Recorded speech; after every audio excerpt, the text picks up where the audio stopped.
We begin with tensions between Russia and NATO that played out on the floor of the United Nations Security Council on Monday, as Western nations accused Moscow of repeatedly violating the alliance's airspace in Eastern Europe. At the meeting, Britain's Foreign Secretary spoke directly to Moscow, saying that Russia's violations of NATO's airspace are attempts to undermine the territorial integrity of sovereign nations and European security. At best, these latest acts are dangerous and reckless. At worst, they are a deliberate attempt to undermine the territorial integrity of sovereign nations and European security. They risk miscalculation. They open the door to direct armed confrontation between NATO and Russia. NATO's combined strength is unparalleled, and its determination to defend peace and security in Europe is unshakable. Of this, Russia must be in no doubt. She added that Russia's reckless actions risk triggering an armed conflict, that the alliance stands ready to defend its skies and territory if challenged. And to those nations and to all NATO allies, I say, the United Kingdom stands in full solidarity with you at this time and always. And to President Putin, I say, your reckless actions risk a direct armed confrontation between NATO and Russia. Our alliance is defensive, but be under no illusion. We stand ready to take all steps necessary to defend NATO's skies and NATO's territory. We are vigilant and we are resolute.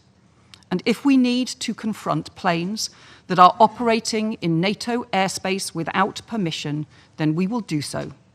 The United Kingdom stands by our friends. Her remarks were echoed by others, including the European Union's foreign policy chief, who said the incidents could not be brushed off as accidents, suggesting instead that they reflected a deliberate strategy by Moscow to test NATO's readiness.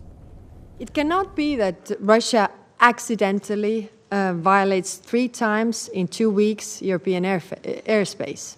And if it was accidentally, it was a mistake, there has been plenty of time for Russian Federation to apologize and say, sorry, we made a mistake.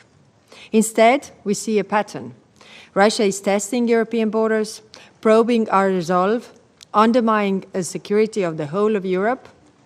Russia will continue to provoke as long as we allow it.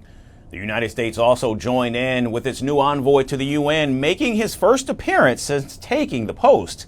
He said Russia must take steps to reduce tensions rather than inflame them, and he repeated Washington's position that the United States and its allies will defend every inch of NATO territory.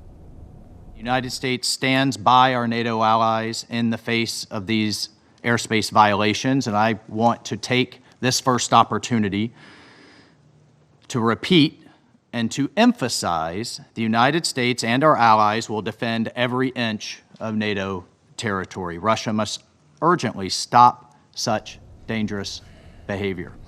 Now, Russia, however, has rejected the accusations outright, saying that there is no evidence to support these claims.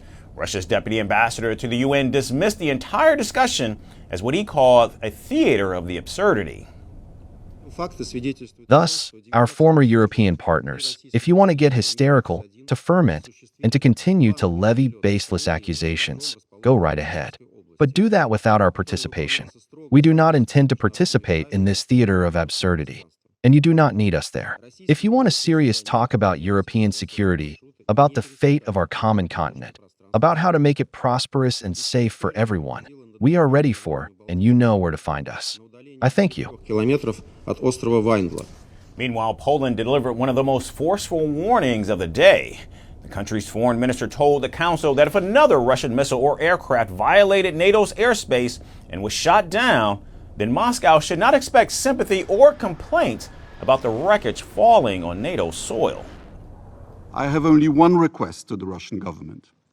If another missile or aircraft enters our space without permission, deliberately or by mistake, and gets shot down and the wreckage falls on NATO territory, please don't come here to whine about it. You have been warned. Thank you.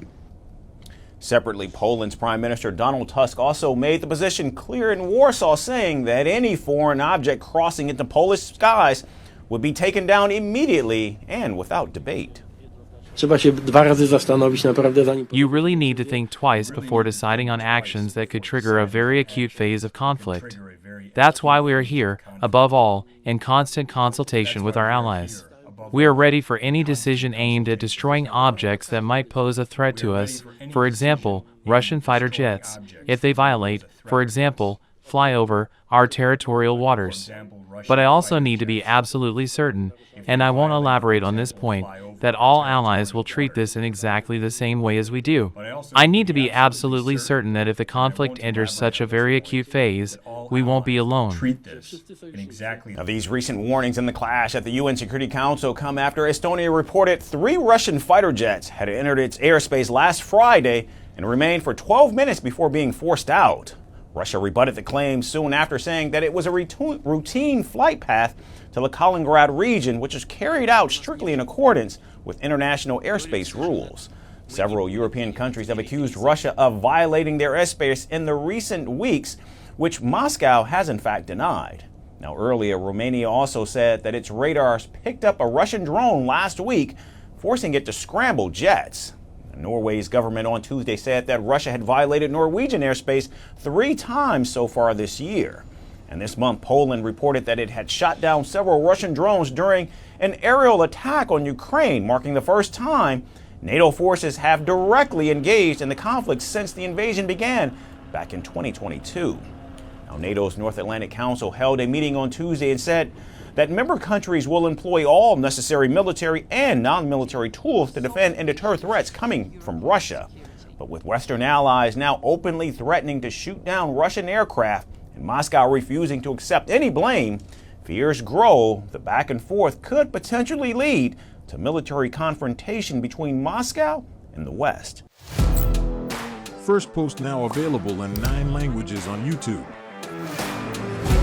English, at $36 trillion. French, Le FMI, comme German, Geschäftsführenden Direktor, Hindi, $30 trillion kakaljo.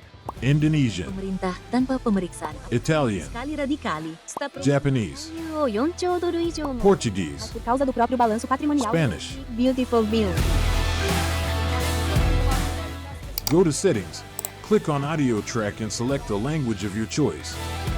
Be the first to know what's happening around you in your first language. Firstpost.